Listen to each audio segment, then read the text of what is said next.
Hi, I'm Eddie Obeng, and this is How. Daily, I bring you a different way to change your world and make it much better and more exciting.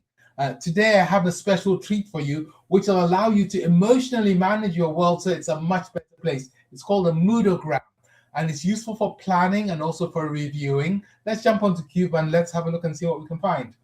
So welcome to Cube, where the sun is always shining, as you know. So this is my other computer.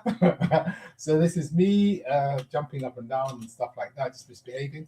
But this is one of my favorite cubicles. It's a great, huge cubicle. You'll love being in here. So let's have a look at what we've got and what I've set up for you. I want to try and explain the moodogram. What's a moodogram? Let me kill this bit here. Let me kill that as well. Get that out of the way. So moodogram is a tool I invented, then I discovered other people use similar things. Go figure. Why? Because usually when you work with people, and especially when you're, quote, processing people, in others, people are going through an experience, they remember not just the facts and the data, but they remember the emotions much more. And in fact, not only do they remember the facts less and the emotions more, the emotions drive them to act in future or to remember in future or to share with other people. So the emotional journey is as important as the actual factual processing journey, as important as the material journey. So if you go to a restaurant, it's not just how delicious the food was, it's the ambience of the place and how easy it is to get there. So it's all of those. So let's jump into a moodogram and have a look. So one of the things I love doing is creating exercises where I drop people into chaos, and then out of that chaos we learn. And one of my favorite things is called the crossword X. And crossword X, the instructions I give people are things like, there will be a winning team. And I repeat that about 6 or 7 times. And then I tell them the team rules. And the team rules basically say complete as quickly as possible. You can cooperate. Only one person can leave. The meeting will have 30 seconds. There's a penalty if you leave your team. There's a winning team. Have fun. Meanwhile, I've distributed on the tables envelopes containing clues or information, okay? And what they don't realize when they get the clues and information is that I'm trying to give them clues across and down, or just clues 1, 2, 3, 4, 5 for 2 different crosswords. There's a traditional crossword over here with little numbers, 6, 7, and so on and so forth. And there's a spiral crossword as well. And I mix them all up so that no table has all the information it needs to create its own crossword, if that makes sense. Some tables just get clues and no crossword. And it's quite funny because sometimes they draw the crossword themselves because they haven't got one. Anyway, so when they start, they all do the same thing. They all leap in, read the stuff, and they leap in. And you always see them huddle really tightly together, trying to make sense of what's going on. This is what happens in real life, by the way. Then they look confused, don't know what to do, start blaming each other. And then when other groups come and offer them information and clues, usually they tell them to go away. It's classic organizational behavior, cross-division, cross-functional disagreement, the usual stuff which gets in the way of virtual teams and collaboration. So they go through this experience, and then I say to them, well, let's make some sense of this experience. I want you each individually to draw a moodogram, and I hand them out this thing here, which is called a moodogram. Positive mood up at the top, negative mood at the bottom, timeline. And for the half hour of the exercise, I ask them to try and describe the events they remember and put them on a timeline. And I've got one here which I could do with you. So let's say, for example, when they started, they were in a really good mood up here. And then they read the clues and they got more excited. Then they realized they couldn't make any sense of the clues. Then they realized that other teams seemed to be happy. Then they realized that they were stuck. Then they sent somebody off and the person got rejected from the other teams. And then they got one of the clues and they got excited, and then the whole exercise ended. Let's pretend it looked a bit like that. So they would then label what happened here, which is, this is where we thought we had the clues. This is the fact Eddie had been making jokes. This is where we got rejected, and so on. And they would then share this with each other. They discovered they all had pretty similar moodograms. They've gone through the same emotional journey.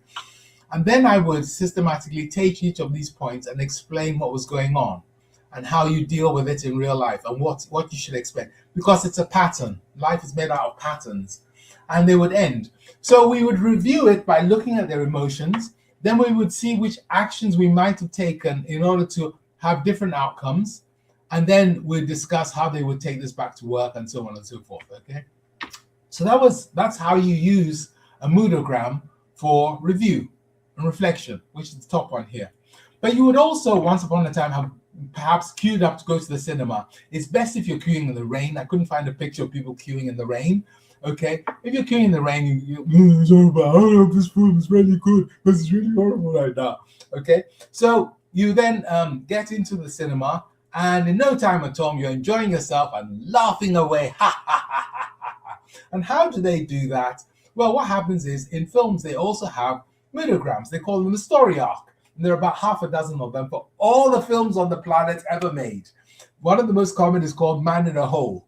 Okay, so it usually starts off with everything's really good, it's all funny, it's hard, yeah? And then the man falls into a manhole. Basically, it's bad stuff happens. I don't know, loses one shoe. I don't know what it is, but basically they go down the hole. Worse things happen. Worse things happen.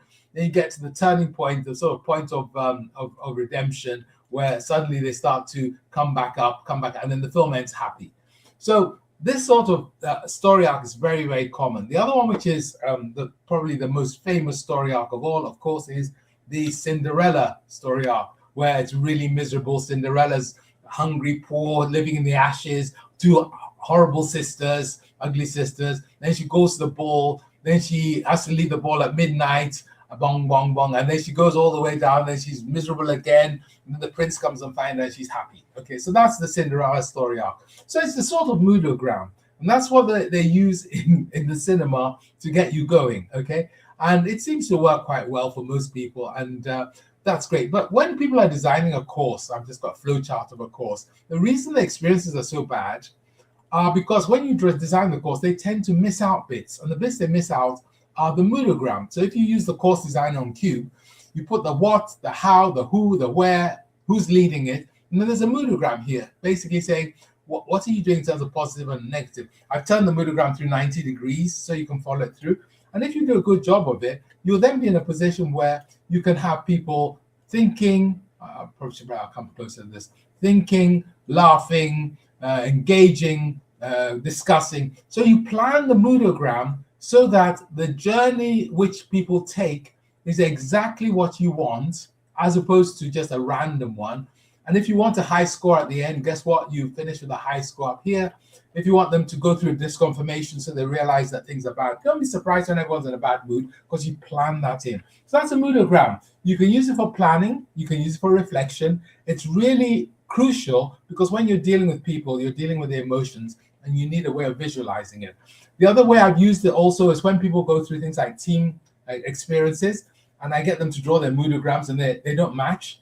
And then I get them to discuss what they think good looks like and what they're expecting. And they realize that their team roles are different. Maybe one of them's really good at solving or keen on solving, and the other one's really keen on actually just getting the work done. And that's why they're out of sync. And so that helps them to be able to deal with themselves, with each other as a team, because we've physically written down their emotions. So that's it. Off you go. Draw your moodogram for the day today. Afterwards, reflect on what's happened. Subscribe to the channel. Make sure that you've read them and subscribe to the newsletter. There's a quick guide always. I've been Eddie Obeng. Have a wonderful day.